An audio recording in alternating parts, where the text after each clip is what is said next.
Hello student, मैं Ravindra sir और स्वागत करता हूं आपका आरकेएस कोचिंग सेंटर के यूट्यूब चैनल है एग्जाम क्रैक में। और यहां से सफ़र शुरू होगा इंग्लिश ग्रामर का, यानी यहां से इंग्लिश ग्रामर जो शुरू होगी, जिसको हमने नाम दिया है जीरो टू हीरो, और पार्ट 1 से स्टार्ट होंगी ये। ठीक है, यहां से टॉपिक वाइज सारी वीडियो आपको मिलती रहेंगी, कंसेप्ट वाइज, और सारी चीज़ें बिल्कुल जीरो लेवल से होंगी। और यदि अब तक आपको किसी चीज़ में डाउट है या आप चीज़ों को समझ नहीं पाएँ, तो आप इस वीडियो के माध्यम से, इस चैनल से सारी चीज़ों को सीख सकते हैं। ठीक है, तो यहाँ से जो सबसे पहला हम टॉपिक शुरू कर रहे हैं उसे हम आर्टिकल से स्टार्ट करेंगे, क्योंकि सबसे जो अगर बेसिक लेवल की बात करें तो सबसे छोटा आर्टिकल इसी तरह से ज्ञान होना चाहिए। ठीक है, तो स्टार्ट करते हैं। जैसे कि सबसे पहले आपको पता है हमारा आर्टिकल ही आता है नंबर 1 पर। ठीक है, आर्टिकल के जो भाग होते हैं वो कितने प्रकार के होते हैं? 2 प्रकार के भाग होते हैं आर्टिकल के। कितने प्रकार के होते हैं? 2 प्रकार के, जिसमें सबसे पहला जो आर्टिकल होता है वो होता है हमारा इंडेफिनिट आर्टिकल। कौन सा होता है? इंडेफिनिट। और दूसरा जो होता है वो कौन सा होता है? Definite article.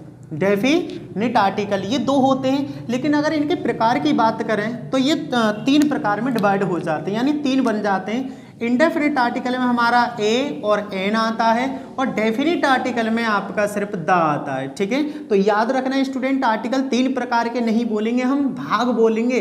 आर्टिकल के जो ऑफिशियली भाग होते हैं वो कितने होते हैं? 2 होते हैं। इन 2 भागों के प्रकार बना दिए कि ये 3 तरह के होते हैं। ठीक है, जिसमें 2 भाग कौन कौन से हो गए? इंडेफिनिट आर्टिकल, और दूसरा कौन सा हो गया? Definite article. इंडेफिनिट आर्टिकल में आपका ए और एन है, और डेफिनिट आर्टिकल में आपका द है। ऐसे याद कर सकते हो, D for the, D for the for D, इस तरह से। ठीक है, अब क्वेश्चन ये है कि जब हम ए और एन और दा का यूज कर रहे होते हैं तो हमें उससे पहले ज्ञान होना चाहिए वोवेल्स का। किसका ज्ञान होना चाहिए? वोवेल्स का। और किसका ज्ञान होना चाहिए? कॉन्सोनेंट्स का। ठीक है, आपको अच्छी तरह से पता है जो हमारे लेटर होते हैं ए टू जेड, क्या होते हैं? ए टू जेड जो लेटर होते हैं, उन लेटर्स में 26 होते हैं। वो लेटर कितने होते हैं? 26 होते हैं, जिनमें से 26 में से 5 आपके वोवेल होते हैं और कॉन्सोनेंट होते हैं आपके 21। ठीक है, 5 क्या होते हैं? वोवेल्स, और 21 होते हैं आपके कॉन्सोनेंट। ठीक है, इस तरह से ये आपके वोवेल हैं और ये आपके कॉन्सोनेंट हैं, याद रखना। अब ये तो हमें पता पड़ गया कि हमारे वोवेल 5 होते हैं, कॉन्सोनेंट हमारे 21 होते हैं। टोटल लेटर्स की बात करें तो 26 होते हैं। ठीक है, अब क्वेश्चन ये है कि ये तो पता ही पड़ ही गया कि वोवेल और कॉन्सोनेंट क्या होते हैं। अब क्वेश्चन ये है कि आर्टिकल का प्रयोग हम इन वोवेल्स और कॉन्सोनेंट के आधार पर कैसे करेंगे। ठीक है, तो मैं इसे आप इसे नोट कर लेना, नोट कर लीजिए, ताकि आपको चीज़ें बिल्कुल क्रम से आसानी हो अपने नोट्स बुक में करने के लिए। ठीक है, आगे चलते हैं आर्टिकल के यूज की तरफ। जैसे सपोज करो आप, सबसे पहले अगर हम इसे लेके चलेंगे ए को, जब हम ए का यूज कर रहे होते हैं तो हमें ये देखना होता है कि जैसे हमारे नाउन होते हैं, क्या होते हैं? नाउन। नाउन बोल सकते हो, ठीक है, या आप हिंदी में से संज्ञा बोल सकते हो। ये जो नाउन या संज्ञा होती हैं, इनका जो भी वर्ड होता है, मैं नाउन और संज्ञा अगले वीडियो में पढ़ा दूंगा नाउन क्या होती हैं। ठीक है, ये जो वर्ड होता है, किसी भी वर्ड का प्रथम लेटर, किसी भी वर्ड का प्रथम लेटर यदि कॉन्सोनेंट है, क्या है? कॉन्सोनेंट है, तो आप वहां पर एक शब्द की अंग्रेजी क्या लगाएंगे? ए। अगर पहला अक्षर कॉन्सोनेंट है, कॉन्सोनेंट कितने होते हैं आपके? 21, यानी उन 5 में से ए, ई, आई, ओ, यू में से नहीं है तो आप इनका यूज करेंगे। ठीक है, याद रखना। कैसे करेंगे वो मैं तुम्हें बता रहा हूँ। जरा मैं इस तरफ लिख रहा हूँ, जो हमारे वोवेल्स होते हैं उन्हें हम इधर लिख लेंगे। ठीक है, वोवेल्स हमारे होते हैं ए, ई, आई, ओ, यू। ये कितने होते हैं आपके? 5। और उसके बाद आपके पास होते हैं कॉन्सोनेंट्स। कॉन्सोनेंट आपके 21 होते हैं, जैसे B, C, D, F, G, H, J, K, L, M, N, P, Q, R, S, T, V, W, X, Y, Z. ये आपके टोटल जो 21 लिखे हुए हैं आपके कॉन्सोनेंट हैं। क्या हैं आपके? ये कॉन्सोनेंट। हमने उन 5 को यहाँ से हटा दिया क्योंकि हमने उन्हें ऊपर लिखा। अगर टोटल को हम ऐड करेंगे तो ये हमारे 26 बैठेंगे। ठीक है, याद रहे, जब भी हम कोई वर्ड मीनिंग लिखें, जब भी हम कोई वर्ड मीनिंग लिखते हैं तो उन मीनिंग्स का पहला अक्षर यदि इनमें से है कोई तो इनके साथ आप यूज करेंगे किसका, ए का। अगर पहला अक्षर इनमें से है किसी में से तो आप किसका यूज करेंगे, एन का। ये आपको विशेष करके ध्यान रखना है। जैसे कि यहाँ से मैं एग्जाम्पल लेता हूँ, एग्जाम्पलों को आप अच्छी तरह से देखेंगे। मान लो मेरे पास है एक सेब, क्या है, एक सेब। तो आप एक सेब की जो अंग्रेजी बनाएंगे वो लिखेंगे, एक की अंग्रेजी हमने आज तक क्या पढ़ी, ए होती है, ठीक है। और सेब को हम क्या बोलते हैं, एप्पल। तो ये हो गया ए एप्पल। लेकिन अगर मैं इनके वोवेल्स और कॉन्सोनेंट के आधार पर जाऊं और इनमें मुझे किसका यूज करना पड़े, आर्टिकल का, तो यहाँ पर क्या लगेगी, एन। वो इसलिए क्योंकि इसके अगर पहले लेटर की बात करें, ये कि एक नाउन है और नाउन का प्रथम लेटर यदि वोवेल है, देखो उनमें से कोई एक है, तो क्या यूज करेंगे सबसे पहले, एन। तो हमने यहाँ पर क्या लगा दिया, एन। दूसरा लिखते हैं यहाँ पर एक संतरा, ठीक है, एक संतरा। एक संतरा को आप अंग्रेजी में लिखेंगे तो एक की क्या होगी, ए, और संतरा को क्या बोलेंगे आप, ऑरेंज। क्या बोलेंगे, ऑरेंज। अब देखो प्रथम अक्षर जो है यानी फर्स्ट लेटर कौन सा है इसमें, वोवेल, और जब वोवेल होगा तो क्या लगाएंगे यहाँ पर, एन। तो यहाँ आपको ये चीज़ तो समझ में आ गई कि कहाँ पर हमें एन का यूज करना है, ठीक है। अब नेक्स्ट और चलते किसके, कॉन्सोनेंट के। जैसे मैंने यहाँ पर लिखा एक आम, क्या लिखा मैंने यहाँ पर, एक आम। अब एक आम को क्या बोलेंगे आप, एक को क्या बोलेंगे, ए, और आम को क्या बोलेंगे आप, मैंगो। आम को क्या बोलेंगे, मैंगो। अब देखिए यहाँ पर अच्छी तरह से, जो प्रथम लेटर यानी फर्स्ट लेटर है इसका, क्या उनमें से वोवेल्स में से कोई है, नहीं है। कॉन्सोनेंट में से है, बिल्कुल है। जब कॉन्सोनेंट में से तो किसका यूज करेंगे, ए का। तो ये हमारा सही है। बात समझ में आ रही है। दूसरा एक और लिखते हैं, जैसे एक खिलाड़ी, एक खिलाड़ी, एक की क्या होगी, ए, और खिलाड़ी को क्या बोलते हैं हम, प्लेयर। क्या बोलते हैं, प्लेयर। अब देखिए इसका जो फर्स्ट लेटर है पी, क्या उसमें है, नहीं है। इसमें है, यस है। तो इसमें क्या ए है, तो ए ही रहेगी। तो स्टूडेंट यहाँ तक आपको अच्छी तरह से समझ में आ गया कि कहाँ पर हमें ए का और कहाँ पर हमें एन का यूज करना है।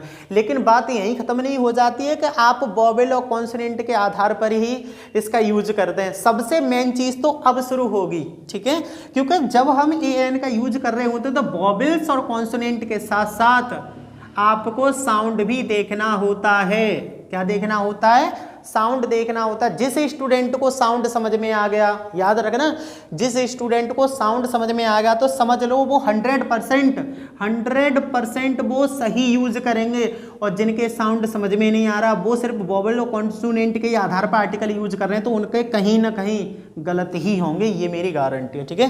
तो स्टार्ट करते हैं। आप इसका स्क्रीनशॉट ले लीजिए, मैं इसे हटा रहा हूं, ठीक है। अब मैं यहाँ पर ये बताऊंगा कि साउंड के हिसाब से हमें कैसे यूज करना है आर्टिकल का। अभी हम ए एन लेके चल रहे हैं, दा अगली वीडियो में कराएंगे क्योंकि वीडियो लंबी हो जाएगी, ठीक है। जैसे कि साउंड, जब हम हिंदी पढ़ रहे होते हैं, तो हिंदी में आपके छोटे आ से लेकर ज्ञान तक, जो भी अक्षर होते हैं उन अक्षरों में स्वर भी होते हैं और व्यंजन भी होते हैं। स्वर भी होते हैं और व्यंजन भी होते हैं। जैसे अगर हम छोटे आ से बड़ी अंग तक की बात करें, तो ये हमारे होते हैं स्वर। और का से लेकर ज्ञान तक ये हमारे कौन होते हैं, व्यंजन। तो बस यही पॉइंट है यहाँ पर।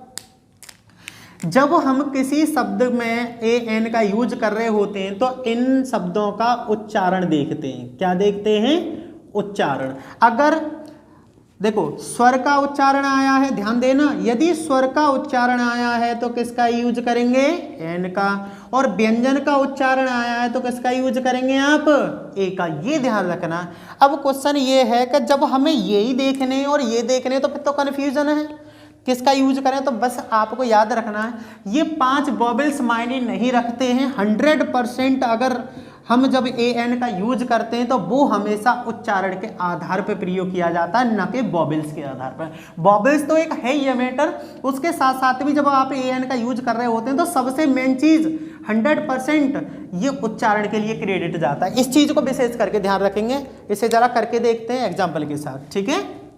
इसका स्क्रीनशॉट ले लीजिए। ओके, नेक्स्ट चलते हैं आगे। जैसे कि यहाँ पर मैंने अभी उच्चारण की बात करी थी, तो थोड़ा और बड़ा करके चलते हैं। जैसे हमारे पास यहाँ पर लिखा हुआ है एक सेब। क्या लिखा हुआ है? एक सेब, ठीक है। एक सेब को हम यहाँ बोलेंगे, तो अभी मैं ए लगा रहा हूँ, तो हमने बोला यहाँ पर ए एप्पल। क्या बोला? ए एप्पल। और इस एप्पल को अगर हम उच्चारण करेंगे तो कुछ एप्पल हमारा इस तरह से लिखा जाएगा। सही है? एप्पल, ठीक है। और ये चीज हमने ऑलरेडी पढ़ी है कि छोटे आ से लेकर बड़ी अंग तक, छोटे आ से लेकर बड़े अंग तक हमारे क्या होते हैं? स्वर।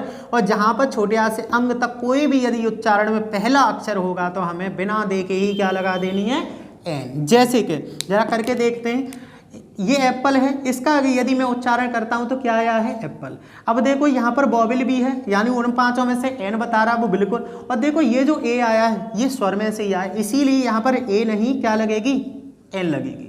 थोड़ा और करके देखते हैं। जैसे मैंने लिखा यहाँ यहाँ लिखा मैंने विश्वविद्यालय, विश्वविद्यालय मैंने यहाँ पर लिखा। अब विश्वविद्यालय में आप अच्छी तरह से देखेंगे, जब मैं इसे इंग्लिश में लिखूंगा तो यूनिवर्सिटी लिखा जाएगा। यूनिवर्सिटी लिख दिया, ठीक है। और अगला ए पर लिख रहा हूं मैं यहाँ पर, ये मैंने यूनिवर्सिटी लिख दिया। अगर मैं इसका उच्चारण करूंगा तो देखो उच्चारण किससे आ रहा है? यू से। उसी तरह से मैंने यहाँ पर लिखा छाता। क्या लिखा? छाता। और छाता की अंग्रेजी क्या होगी? अम्ब्रेला, ठीक है। अब ध्यान देना, ये है पॉइंट।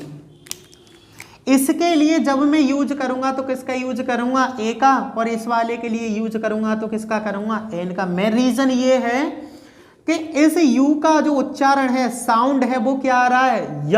क्या आ रहा है? य। और इस यू का जो उच्चारण है, जो साउंड है, वो क्या आ रहा है? अ। समझ में आ गया? अगर ये उच्चारण आपके व्यंजन हैं, यदि उच्चारण आपके व्यंजन हैं तो आप ए का यूज करेंगे। यदि आपके उच्चारण स्वर हैं तो आप एन का यूज करेंगे। याद आ रहा है ना? समझ में आ रहा है ना?